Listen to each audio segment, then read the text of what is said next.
in the seminar on wellness, that we would gather knowledge and wisdom and be able to use it and facilitate others with it.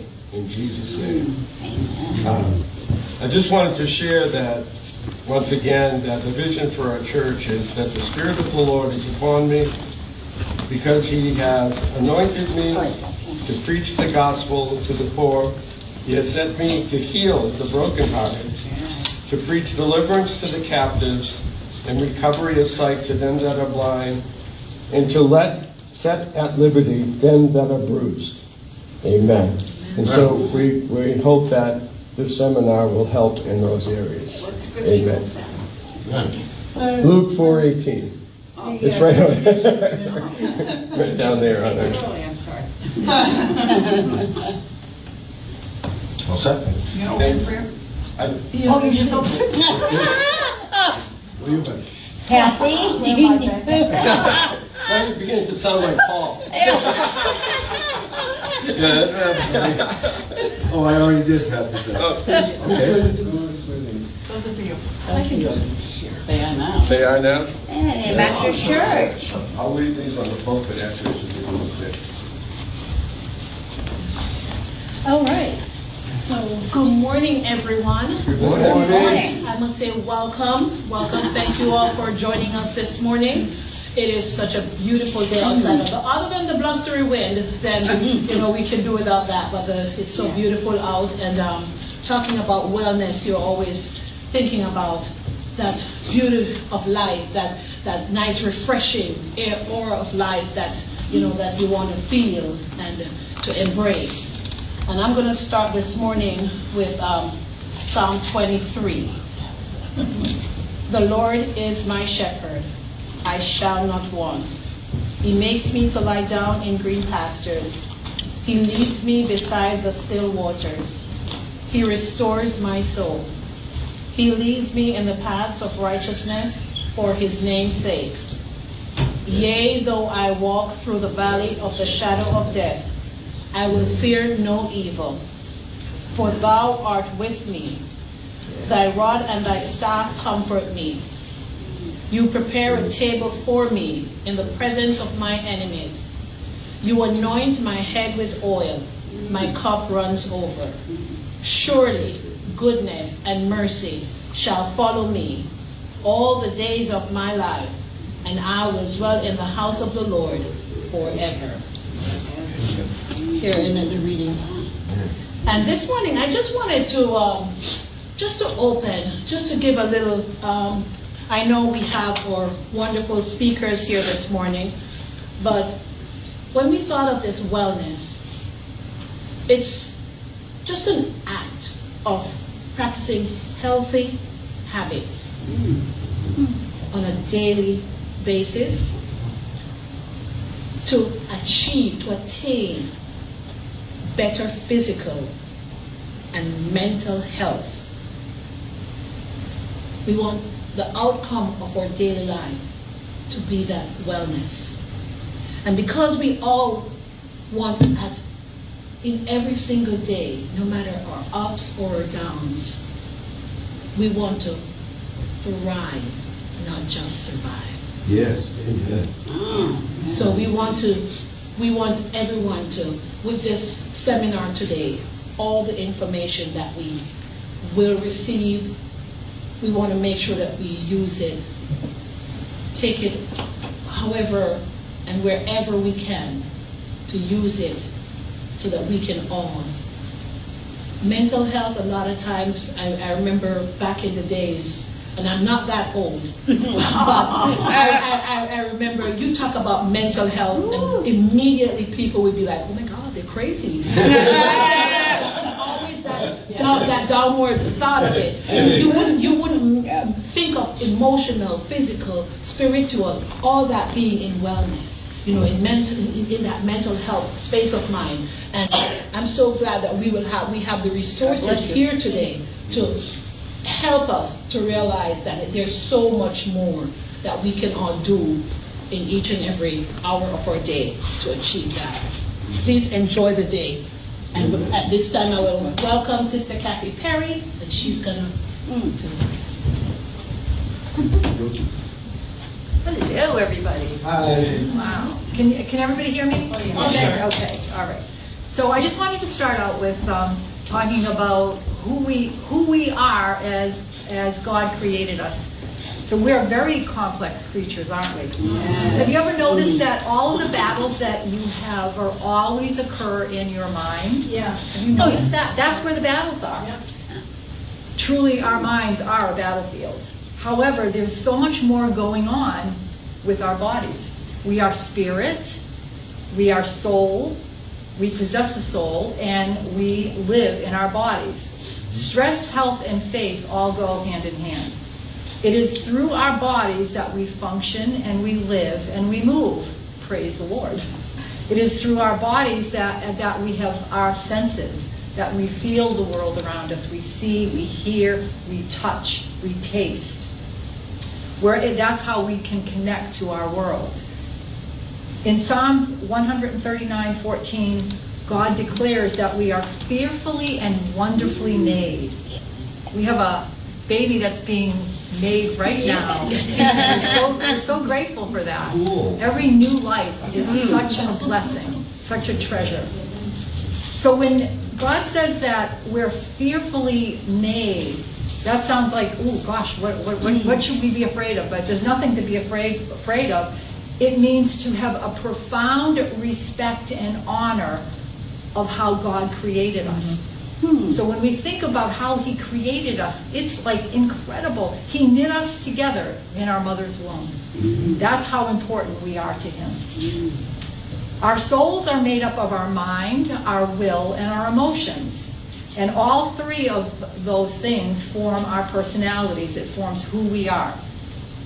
And through our soul, we live out our relationship with God, our Creator, with other people, and with ourselves as well. Our souls are made up of our conscious mind. That's where we do our thinking and our reasoning. Our souls are our beliefs and our attitudes, and a large part determine what our faith is going to be. Our emotions and our memories are also found within our souls, and they impact our behaviors. So these are all like really important things to understand about our bodies. It is our free will that gives us the ability to make choices. And those choices affect our emotions. We all know that. Now, our spirit gives us meaning and purpose. Our spirit helps us to love one another and love others, but most of all, it helps us to love ourselves. We really can't do very much unless we can love ourselves. That's the first thing that we need to learn. And how do we do that? And we're going to talk about that today. It's the only way to connect with God. We need our spirit to connect to God. We just kind of talked about that, Carol and I. It gives us the ability to have a real personal relationship with God. That's how we know who God is. Not through our thoughts, not through our feelings, but through our spirit. Our spirit speaks to God's spirit. That's how we know who God is. Hallelujah. I said all of this because each of us are amazing creations, unique and beautiful, and we're all created in God's image.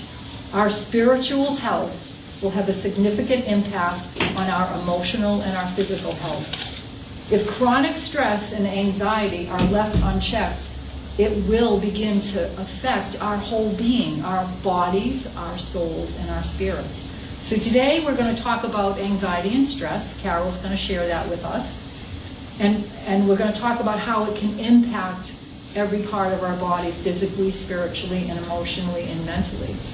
I want to warn you also, but I also want to encourage you that to have a strong personal faith, we have no other choice.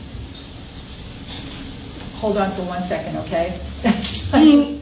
Okay, I want to warn you, but also encourage you, if we do not have a strong personal faith, we have no other choice but to turn to worldly, help. And when we turn to worldly help, it's usually through addictions and unhealthy habits to help us to escape. So we want to try to stay away from that.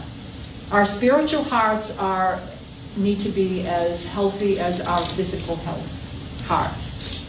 And they're a very huge part of being healthy.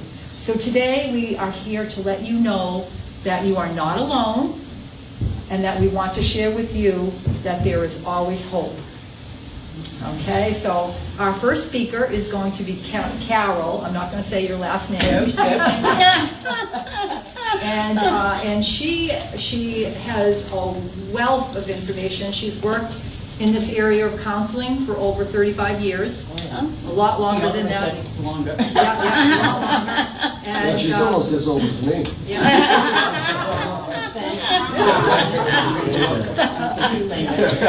So, Carol. Thank you. Thank you. Wow, what Kathy said is amazing, and it's so true.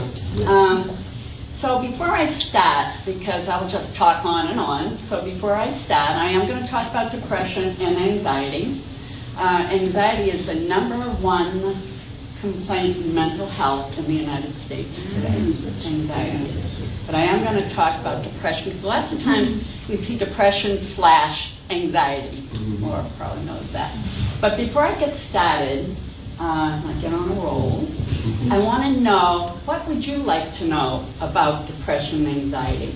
What questions would you have for me before I even start? Because I could talk and talk and talk right into it and you didn't answer a question. I would like to know how it affects other people in your family Wow. and the community. Okay, I might start with that. That's good, yeah. Okay, great. Any other questions? How to be a supporter if you know someone is going through that certain situation, how to support them and walk them along through it, knowing that they're not alone going through this right now. Okay. That's a good question. Support. Yeah, support. Well, I'll tell you why I do this job. It's not a job, well, it was my job for a long time, but why I do it is part of my ministry.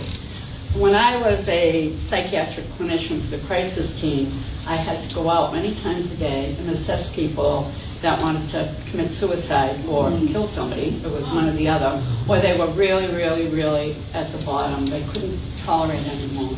They were done. And I would say, well, what keeps you alive? What keeps you going? Because I'd listen to their stories and say, you know, I could feel it. And they'd say, well, I'm a Christian. You know, I'm a Christian. It's against my religion to commit suicide. And I trust the Lord. I'd say, you know. So we would set up a time that they would get help. During those days, we could actually stay with them. It wasn't a one stop. We could actually stay with them for a week and get them hooked up. A week later, maybe, I would get a call from the emergency room. Same person that told me they'd never do it, overdose. And they'd say, what happened? And they said, God doesn't love me.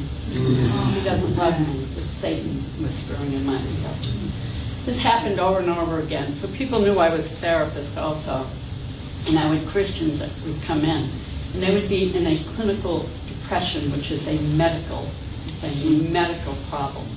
And I'm not one that says, oh, take a pill. I'm not like that.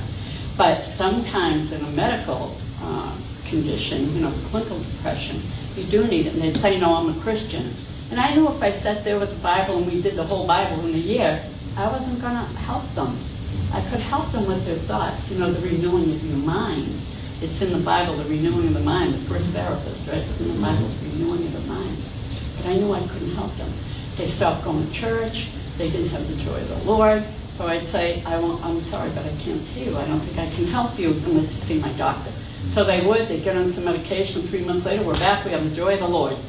Yeah. So it's because of that, the stigma in mental health in the churches is still there. I have people call me at work. My son, they knew me from church. My son is suicidal. He's here. You've got to come. No, he has a plan and everything. We have to take him to the emergency room. But I don't know who's going to see him. Well, if your appendix ruptured, you wouldn't want to know what religion the doctor was. All right. You know, God has supplied the people that you need to see. So I saw it over and over again. I would sit there in church, and I remember once being part of a murder of a child, and sitting in church and thinking, these people don't know what goes on in the community. Right under your nose, you don't know what goes on in the community. And they would be talking about money to get robes for the choir. And it, you know, part of it really bothered me, you know, that people didn't understand the spiritual problems that were out in the community. But then they'd be calling me at 10 o'clock at night, you know, that my kid's doing this, my kid's doing that. And why, you know, why in church didn't we have support from one another, you know? So anyway, that's why I decided to do just psychoeducational things on depression and anxiety in the church. So I know the family, okay, I'm going to talk about that a little bit before. I was doing intensive home therapy, and we could do wraparound services. We could go in and we could do anything a family needed. We had support people, we had mentors, we had master's level therapists that could do the family therapy. And I'd get calls. I remember one call was, kid wouldn't go to school for a week, so it's DYS. They would call and say, could you go in and see what's going in? We didn't have boots. He had boots. We got in there, and Mom was severely depressed. It's a 10-year-old boy. He heard his mother saying on the phone, I can't take it anymore. I might as well be dead. I can't take it anymore. Because sometimes we're on the phone and we say things, that 10-year-old boy was not going to go to school. That child had severe anxiety. He wasn't going to go to school. We got in there, we sat with them, we dealt with Mom, and the little boy could go back to school because we said, we're going to be here, we're going to help. We need help. You know, it's depression. That child had severe anxiety. When anybody in a home has depression or anxiety or any other mental illness, it is, number one, it's a whole body disease. Like Kathy said, it affects your mind, your body, and your spirit. But it also affects the other people around you. Your children, your loved ones. It affects everybody. And being honest and open is probably one of the best things you can do. I mean, it depends with the child and the age of the child, how much you want to talk about it, other than to keep them safe. But I did have a client, she was in her 30s and suffered from deep, deep depression. I found out when she was like 13 or 14, her dad was so depressed he couldn't go to work for a year. She said it was like walking on eggshells in the house. Every meal was in silence. There was embarrassment, there was shame. She wouldn't bring her friends home. She suffered from depression and anxiety to this day. So I don't know how much more I can say about that, but yes, it impacts everybody. Are there any more questions about, because I could go on and on and on and tell you stories about the people I've seen and how it affects families. And you know, I think it's unrecognized. I think it's really unrecognized. I think we need to be more aware, and people who are our parents hopefully have figured it out, but the thing about what kids hear is very, very, very important. It made me think of one of my younger brothers, who, you know, they're all grandparents now, but when he was in early elementary school, my mother realized very quickly that she had to be very, very careful what she said before the kids left for school, because if he heard her say something as mundane as, gee, I have to go to the A&P today, he was suddenly sick and had to stay home because he was worried about where his mother would leave and not be back or something. So she had to just say, oh, I'm going to stay home and wash all the floors today. Off to school he went just as happy as he could be. But something just that simple and stupid. But so if you've got issues and problems, that's very serious, and kids hear everything. We'll talk a little bit about anxiety and children talk. You know, I'm coming from a family of trauma survivors, of a mother with schizophrenia, going in and out of mental institutions, and dropping out of school at an early age to take care of my mother because if I was afraid, if I was to leave home, something happened. And every time I left home, something did happen. But when I stayed home, nothing was happening because I was able to, like, somewhat control it. And at the same time, while that was going on, I was taking care of a newborn down in the basement while my mother was doing what she was doing, so my sister couldn't go to school, so I was taking care of a newborn. It was like a couple of weeks old, and dealing with my mother with her episodes upstairs, and then with this downstairs. I'm living in a house with like this. And just to say, I'm a trauma survivor. Yeah. And the only way I overcame that, after being homeless for quite some time, was bridging the gap between the church and mental illness in the community like that, and part of breaking generational curses, being straightforward. This do exist. This does happen. And it's not in your head. You're not going crazy. Right. And you are loved. And like Pastor Perry's wife said, you are beautifully and fearfully and wonderfully made. You're not a mistake. And we have to let these kids know this. As well as the parents, that things do happen like this, but you can't overcome it. You can be an overcomer and break these generational curses. And how we do this is with honesty, honest conversations, hard questions and hard answers that people don't like to address. You know what I mean? Exactly. So that's pretty much why When you have depression, I know that with medication and therapy and whatnot, you can, get past it. What about depression that's from chronic pain that is not going to end? I wish I had the answer to that. I don't.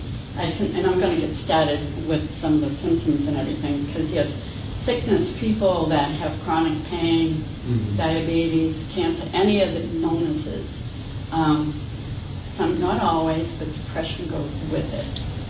And pain brings your resilience down. And so the more tired you get from the pain, the more pain you get, so it's kind of cyclical. And it's being able, if there's pain management clinics that can help with that. I do all that. Yeah. You try to do every single thing you can do, to take care of yourself. But this is why I do this, so I'm going to get started, and I'm going to talk about symptoms. Now, usually when I do this, it's a 4-hour.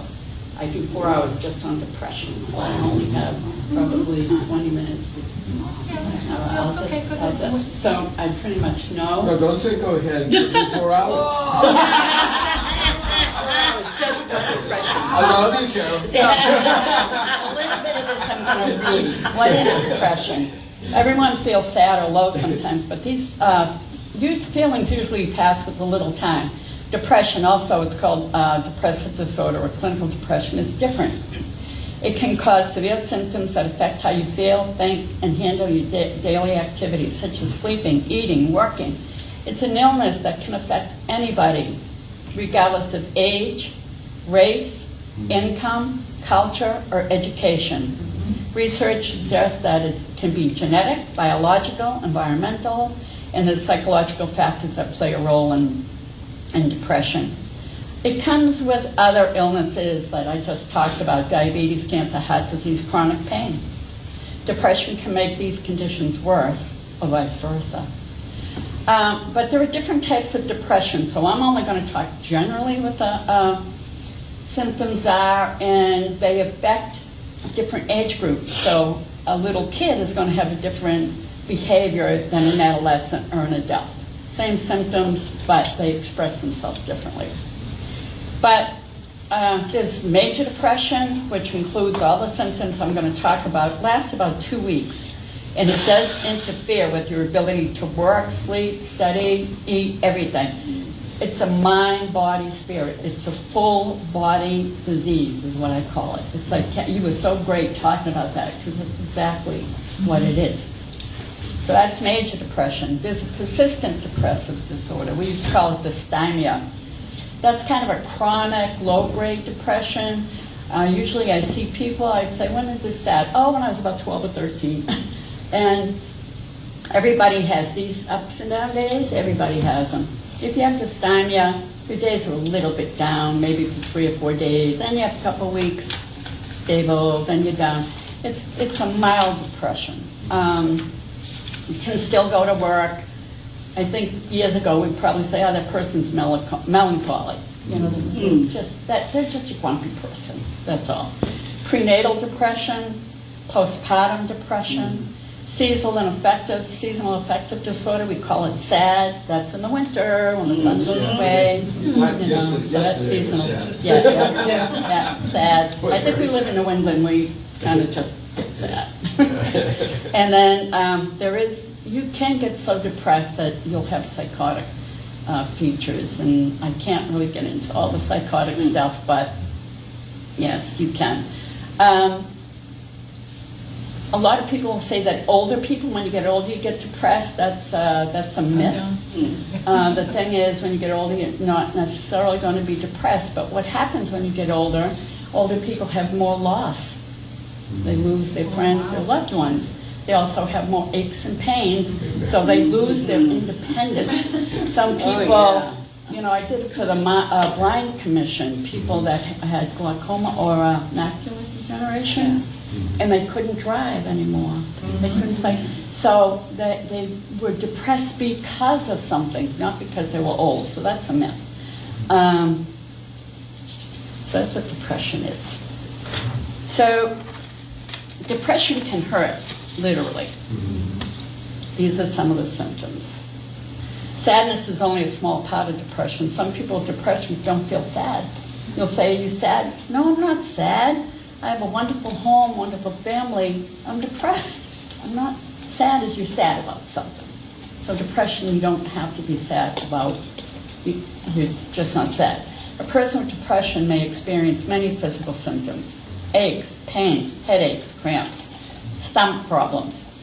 Someone who's depressed may have trouble sleeping, waking up in the morning, feeling tired. So I'm going to give you the symptoms. Now, I don't want you going out diagnosing everybody. That happens when I do this. Oh, I know that person. That's my husband, that's my wife, that's my kid. So it's a persistent, I'd say sad, empty feeling, anxious, just an empty feeling. People will say, I don't feel anything. I feel empty. They'll actually say that. And they point to the heart. I feel empty. Feelings of hopelessness, pessimism. Things never get better. You know, they're just not going to get better. No matter what I try, it doesn't get better. Feeling of guilt, worthlessness, helplessness. A lot of Christians, well, I didn't go to church. I'm not praying right. I'm not reading my Bible.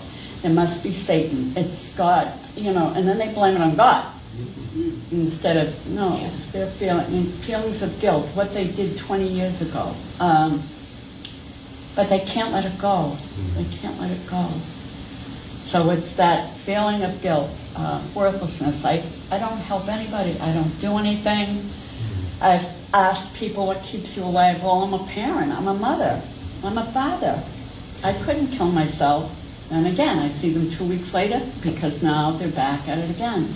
And they say, my kids, my wife, my husband would be better off without me. So whatever you hear that's a strength can also be the reason that people want to leave. Difficulty sleeping. Either you're up, you can't sleep, or you're going to go to bed, put a pillow over your head and stay in bed. So it's a difference there. Loss of interest, this is the big one, or pleasure in hobbies of activities. There's just no interest. They just want to stay home. They just don't have any interest in doing anything. If they're writing, they stop writing. If they're painting, they stop painting. Whatever they're doing, they just don't have interest in anymore. They used to ski. They don't bring their skis up. They swim. They don't. So it's what you have to understand. It's a difference. It's a difference. It's when things change for a person. So if you're a person that likes to get up to 5:30 in the morning or 4 in the morning, that's what you do. Doesn't mean you're depressed. You know, if you want to sleep till noon, because that's what you've always done. So it's when life changes. Do you understand? Okay. Moving or talking more slowly. I can't say that I've seen that a lot.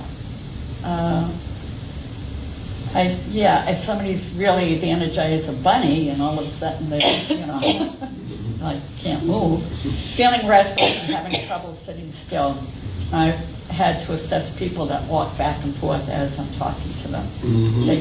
It's like they're almost trying to get away from their own bodies, their own minds. They want to move away from it. This is a big one. Difficulty concentrating, remembering, or making decisions. Trying to concentrate. If somebody's very depressed, they cannot read a book because they'll read the same sentence over and over again. They can't watch TV because they can't keep up with it. They cannot make decisions. What would you like to do? I don't know. You'll often hear them, especially teenagers. You ask them what they want to do. I don't know. I don't know. Adults, same thing. I can't. If they're going through a rough time, to try to make a decision. They can't make decisions. I had a man as a client. He was an older man, and he had been sexually abused by his mother. He had been raped. I mean, there was all types of things that happened to this poor man. And he was in the hospital twice, only after he was 65. He got married, he had kids and everything. He had a gun in the roof of his mouth. He was going to end it. So they gave him to me, and I thought, I don't know, a 65-year-old man what to talk about. I'm not sure. But he came in, he interviewed me, and I ended up having him for a year.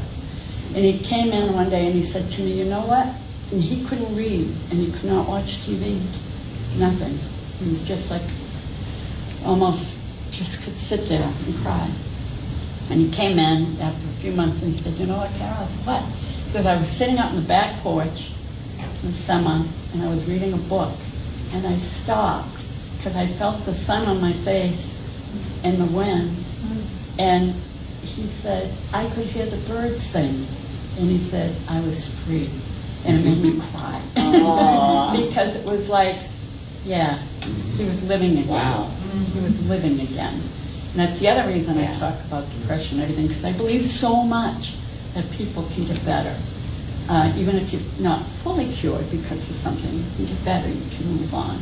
That's the other reason. So I talk, this is pretty hard to listen to.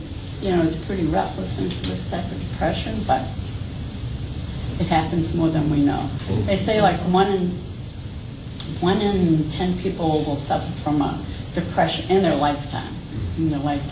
But I want to tell you those statistics, probably my colleagues know, they can change depending on what you're reading. I had one master's level clinician doing the crisis team reading a book on child depression, and it said it was rare for a child to want to commit suicide before the age of 12. I said, well, Eleanor, we went out on 3 this week under the age of 12. So you can look at statistics and they change because it's a population. Look at veterans. I can't even talk about veterans today, but the rate of suicide in veterans, post-traumatic stress disorder, I can't even go there today. But it's out there, it's more than we realize. And changes in appetite or weight. Either you're not going to eat, or when somebody says you want a brownie, you say, no, I want the whole plate. I want the whole plate. So people seem to crave sweets, carbohydrates, carbs seem to be in sweets is a big thing. So either people lose weight. I'm only going to tell you one more story, but my experiences have taught me more than I ever learned in 7 years of school. People have taught me. I was a director and somebody called at a clinic on the Cape, and it was an adult saying their mom was very sick, had lost 10 pounds in 2 months, was so sick. She couldn't, really sick, but the doctors can't find anything wrong with her and they say it's psychological. And I sit by and I hooked her up with a therapist. 2 weeks later, I get the same adult daughter calling and saying, the therapist went on vacation. I said, bring your mom in, I'll see her. She was about 65, very high-functioning woman, had grandchildren, she had been a teacher, and she was sick. And we started talking, and I started telling her what the symptoms of depression were instead of her telling me. And she said, I have all of them, and she started crying because she didn't tell this therapist that. And I said, why didn't you tell Elaine that? She said, because I was afraid, because I feel like I'm going crazy. And my mother was in an institution for 2 years, and I was afraid that if I told somebody this, and she said, I'm afraid to babysit my grandson, because what happens if I, like, all of a sudden go over the ledge, you know, and I do something? She was fear. So lots of times it's fear, and that's a stigma. Stigma in church, it's stigma in school. But it's interesting because you couldn't get into a hospital now. You have to wait days to get into a hospital. Yeah. Trying It to doesn't find help happen sometimes anymore. it's what we found is that trying to find help sometimes these days, you hit a brick wall, maybe because there's so much of it that it's become normal, or because the lawyer, the judge, the whatever, the social worker is an alcoholic or drug addict as well, and they don't see anything wrong with it. And we're going, you know, we also had, you know, my oldest son was engaged before the marriage that he had now, and she left him. And he wanted to kill himself, and he would be in the, you know, down in his room crying, and my wife and I, we called Samaritans, we called everybody. Nobody would help unless he said himself that he wanted help. He was 19. I'm not going to say that he wants help. Right. You know, but he was too old for us to make up the decision. But too young. And it was we did not get help. The only thing that happened was something changed. Yeah. And brought him out of it. It's very, very interesting. People are afraid. There's still stigma about going to a hospital. Trust me, you go to a hospital, you can be suicidal, and 3 days later they take you off the unit for a cigarette or something. You're going home. It is very, very hard. I mean, in the 80s, there was a lot more state hospitals. There were a lot more, and what happened, they closed the state hospitals, and a lot of these long-term residential programs, that closed, so, and they didn't open. It's not like we have new hospitals opening. There is more depression, there is more anxiety, there is more substance abuse. And now, when I was at the crisis team, we were able to go out, so if you had called, we would have been able to go out and knock on your son's door and say, I know you're feeling bad, your mom and dad called. Can I talk to you? We could do that. Some of the crisis teams are going back to that. And then they did away with that, you know, you had to come in because we were outreach at that time. So depending on the cycle of the contracts going out, the programs can change. Sue was going, yeah, you know, and you know, or they change. So it's very difficult unless a person is asking for help, or if they're saying they're actively saying they're going to kill themselves or kill somebody else, you're not going to get the help.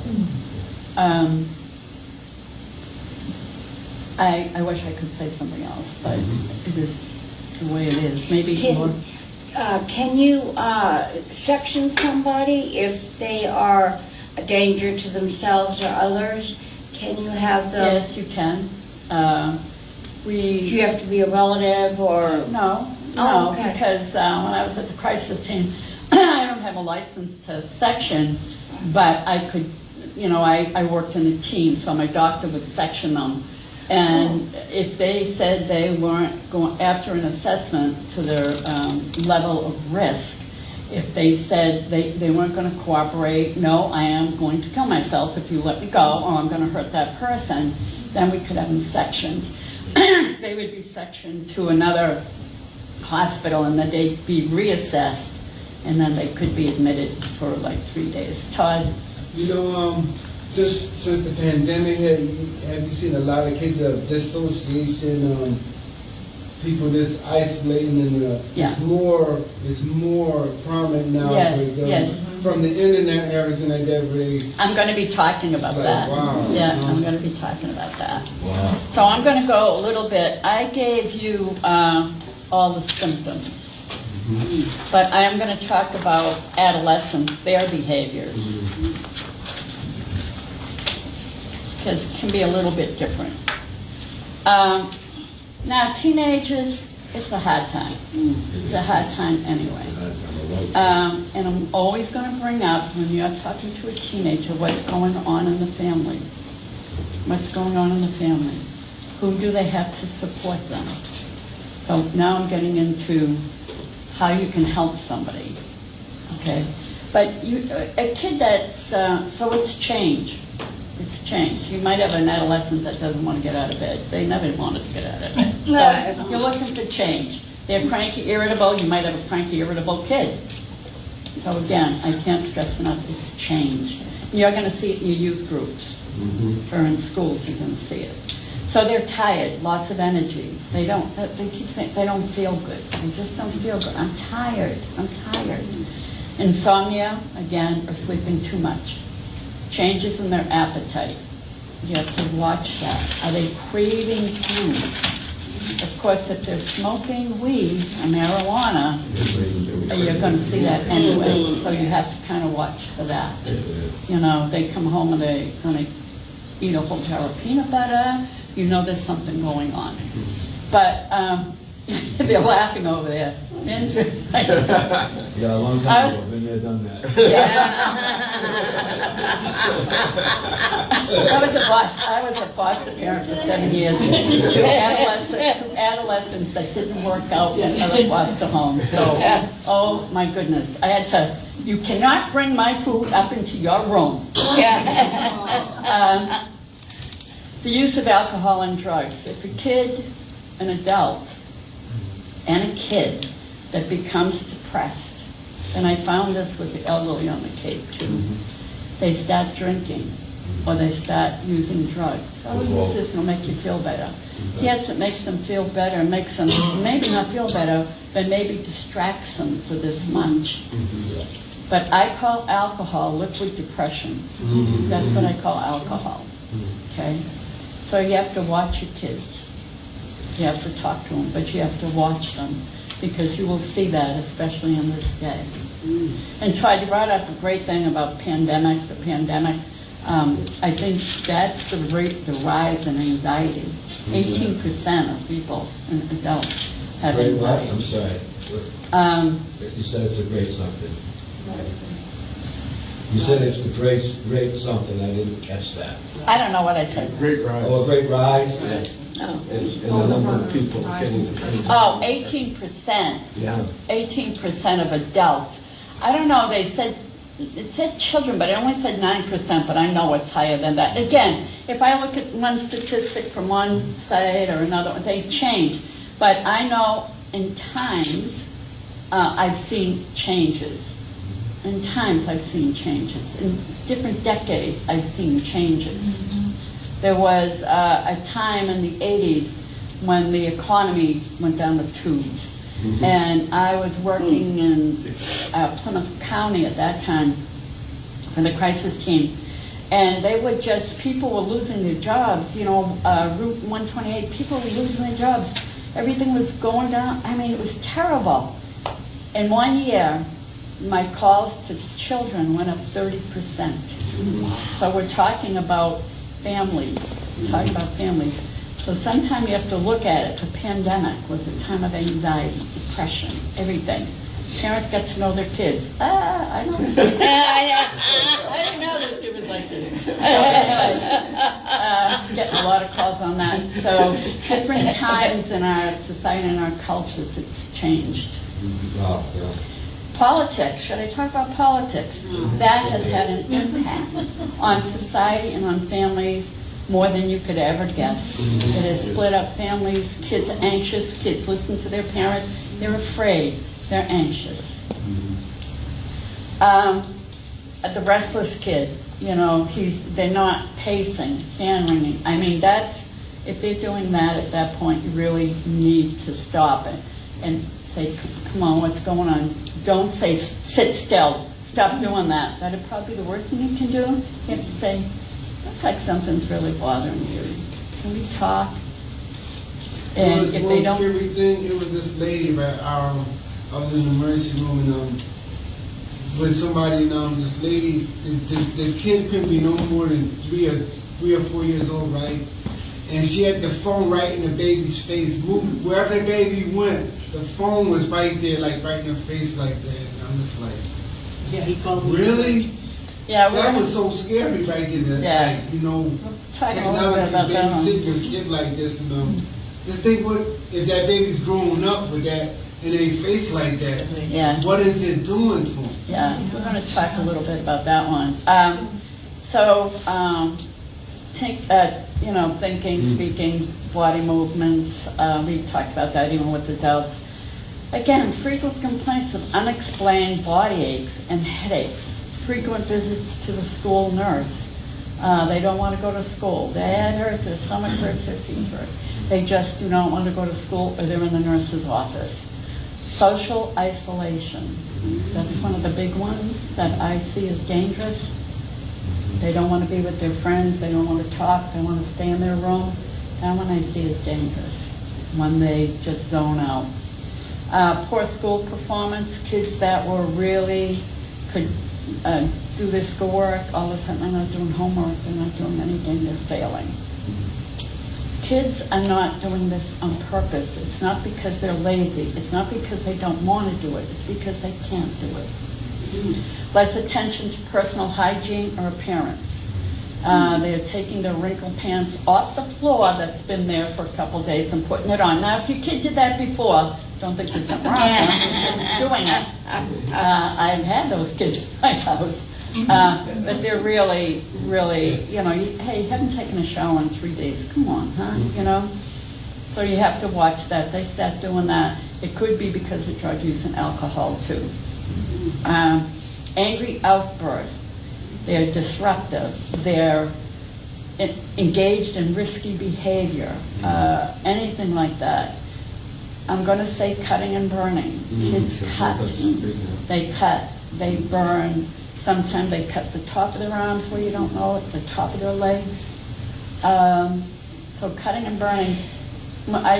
Years ago I didn't see that. I did not see it. And I used to say kids had a bag of coping skills.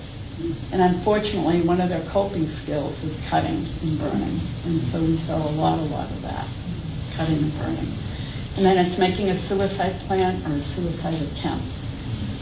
Most time kids will tell you what they're thinking. They'll either draw it out, or they'll start saying, I wish I was dead. Yeah. You'd be better off if you didn't have me. Nobody loves me, everybody hates me. I mean, kids will tell you. It can be difficult, though, to tell the difference between ups and downs. It's just part of being a teenager. Little kids, younger kids, are just fussy all the time. They're irritable, they won't eat, they won't sleep. Younger kids, it's a little harder with a younger child, but a younger child will suffer from depression if they're not getting the care they need. Even a baby will be depressed, a child that doesn't have its needs met. I'm on to anxiety, and I don't want to, not too bad. Anxiety is the most common mental health in the U.S. Like I said, there's 40 million adults. They say 8% of children, they experience the negative impact of an anxiety disorder. Changes in the family life are contributing to the rise in anxiety. Parents experiencing their own mental health problems. I cannot stress this enough, that when you're looking at a child, to see what's going on in the family. I mean, you can't be that intrusive, but you know a kid well enough, they'll start talking. Time spent on technology and social media. What happens with that is we have kids that are suicidal, and they're Facebook, they'll encourage them to do it and how to do it. They will bully kids and bully kids. I have seen, I was asked to, it was in Duxbury, and there was a rash of kids cutting and having suicide attempts. So one of my colleagues, he worked with me on my team, on the crisis team, he was also a youth pastor, wanted me to go talk to the youth group. He didn't want to do it, he wanted me to go in, so I said, fine. I'm talking to them about the importance of, if you have a friend that's cutting, they're saying they want to die, the importance of going to an adult, because they won't. You're not my friend. You can't tell anybody. So I was there doing that. So one girl gets up, she goes in the bathroom. Pretty soon another one gets up, goes in the bathroom. I said, Alan, you know what? The third one goes in the bathroom. Everybody's in the bathroom, all the girls. It's because they were all cutting. Or they had friends that were cutting. So it ended up okay because Alan was able to get the families in and was able to have a big group of the families and the kids. So if you have a kid that you know is depressed or hurting, it's not good if they're hanging out with other kids that are depressed and hurting. They start with this group, the negativity. So you have to kind of watch that. But technology and social media, these kids can read how to kill themselves. There's a book on it. They tell you how to cut. They tell you what medications to take. The bullying is unbelievable. And so it's not only the bullying, it's what they learn in social media. And kids will stay on it. Now I left it up there, right? I have like 3 pages on teens on social media. So if you want on the way out, because that's another 2-hour talk just right there. Our kids are rushing from activity to activity. After school, you get this to do. In school, you get that to do. And you got to go here, and you have to go there, and you have to go there. Our children have kind of lost that ability to be creative and to just have downtime. Board games are great. To connect with other people. Yeah, I've noticed over time such a change from when I was young, where we used to go out in the woods and we'd play, play in the yard, and then society became more unsafe.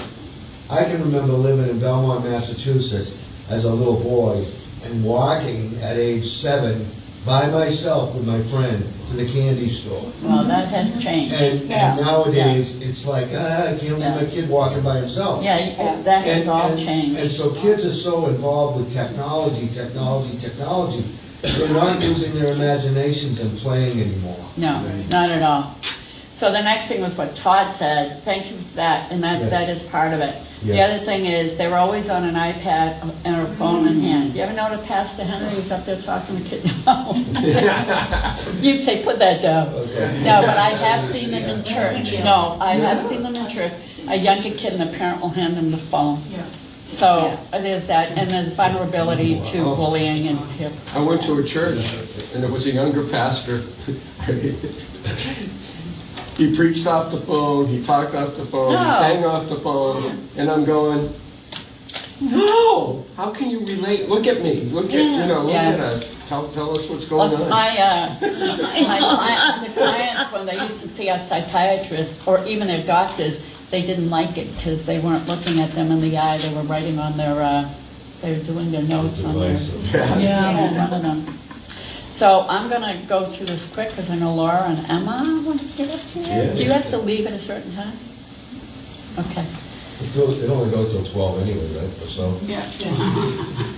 Okay, experience, anxiety is part of a normal life. I think, God gave us that feeling. God gave us that feeling of, watch out, because if we didn't, we'd be walking into telephone poles, cars.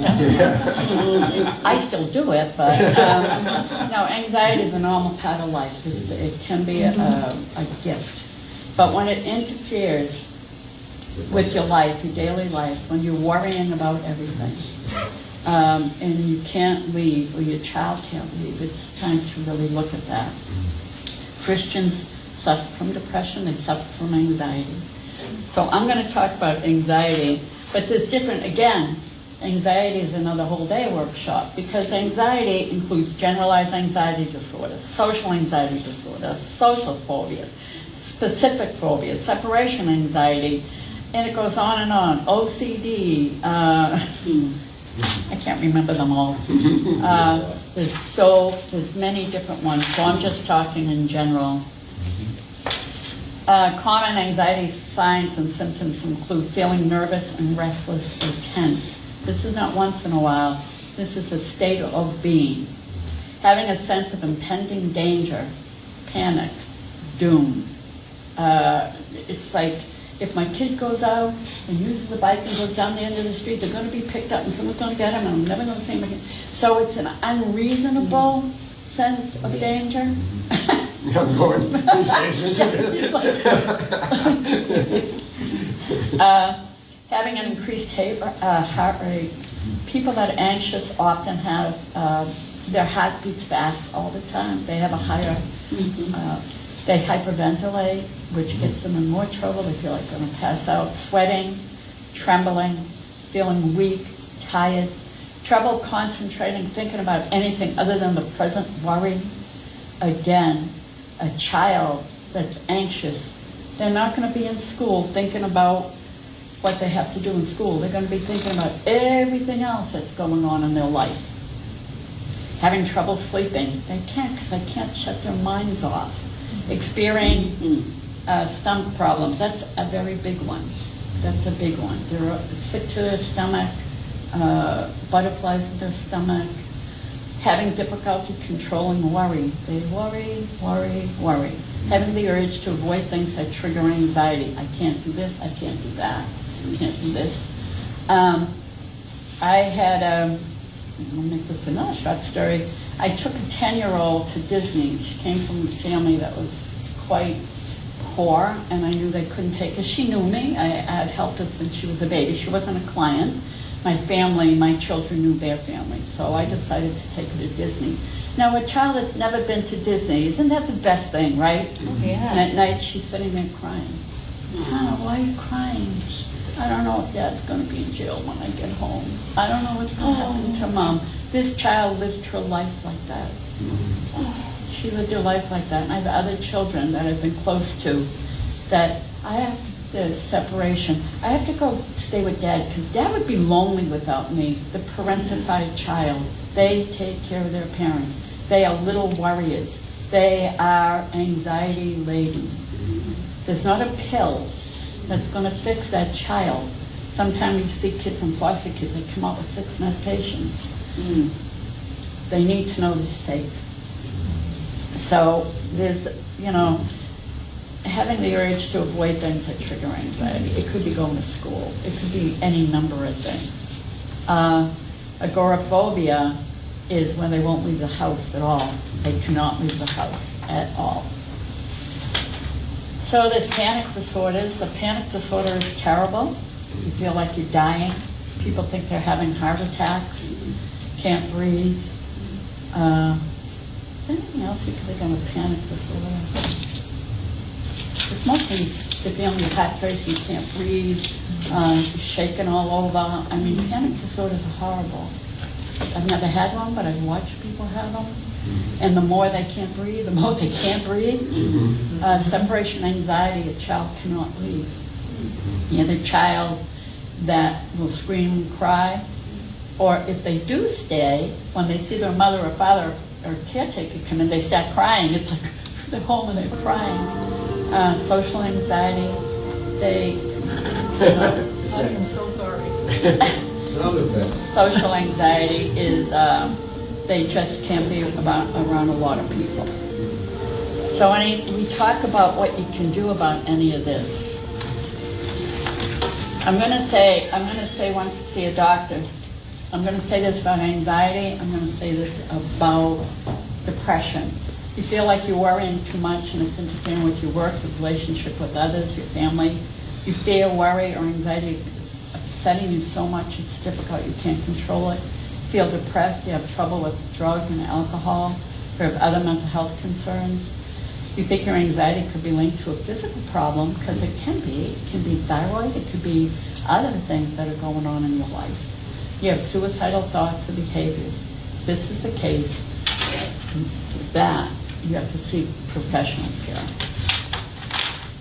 What you can do about it is a couple of things that you can do about it. This is with children, this is with adults. Some people do take medication. There's nothing wrong with that. If nothing else helps, there's nothing wrong with that.